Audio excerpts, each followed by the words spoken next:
আজকে গাছের সাজার পালা, মানে গাছের টবগুলোর সাজার পালা। সেই জন্য গাছগুলোকে একটু ভালো করে আমি বেঁধে দিচ্ছি, যাতে গাছের টবগুলোয় যখন রং করব সেগুলো যেন গাছের মধ্যে কোনোভাবে লেগে না যায়। আজকে আমি বেশ কয়েকটা টব রং করব। এই সবগুলো টবই কিন্তু আমার ঘরের মধ্যে থাকে।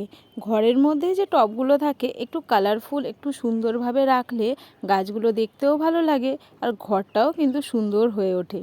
আজকে আমি এই টবগুলোর মধ্যে শুধু প্রাইমারটা লাগিয়ে দিচ্ছি। এখানে আমি সাদা প্রাইমার নিয়েছি, এর উপর যে কোনো রং আমি লাগাতে পারবো, আর যে কোনো যদি চাই ডিজাইনও করে নিতে পারবো। এই স্নেক প্ল্যান্টের টবটাও আমার কিন্তু ঘরের মধ্যে থাকে, আর এটা কিন্তু একটা প্লাস্টিকের টব। আর এই গাছটা এরকমভাবে লাগিয়েছি আমি, দেখতেও বেশ সুন্দর লাগছে।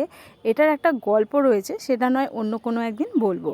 তো এইভাবে আমি এই সমস্ত প্লাস্টিকের টবগুলোও রং করে নিচ্ছি, যেহেতু এই গাছগুলোও কিন্তু আমার ঘরের মধ্যেই থাকে। আজকে শুধু এর মধ্যে আমি এই বেস কালারটাই করে নেব, কারণ আজকে তো এটার মধ্যে আর অন্য কোনো কাজ করতে পারবো না, কারণ এটা শুকোতে কিন্তু অনেকটা টাইম লেগে যাবে।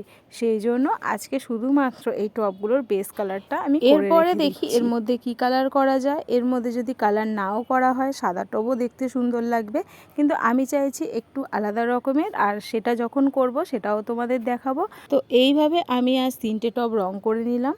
তো এই ছিল আজকের ভিডিওটা। তো আজ আসি, চলো টাটা।